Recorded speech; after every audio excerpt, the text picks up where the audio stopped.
మహారాష్ట్రలో ప్రజలు అత్యంత భక్తితో ఆరాధించే దేవుడు. అతనే ఖండోబా, శివుడి యోధరూపం. అతని అసలు పేరు మార్కండ భైరవ మరియు అతను దుష్ట శక్తులను సంహరించడానికి అవతరించాడని చెబుతారు. ఒకప్పుడు మణి, మల్ల అనే రాక్షసుల జంట భూమిని భయపెట్టింది.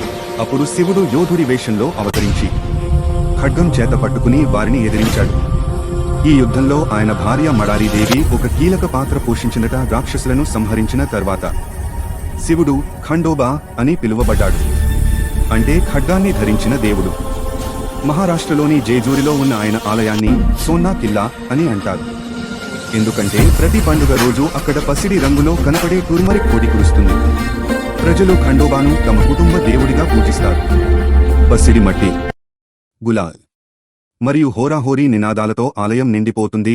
జేజూరి మెట్లు ఎక్కేటప్పుడు ప్రతి భక్తుడు ఏ మార్తండా అని నినదిస్తాడు. ఇప్పటికీ దుష్ట శక్తుల్ని దూరం చేసి తన భక్తుల్ని కాపాడే యోధరూప దేవుడు లార్డ్ ఖండోబా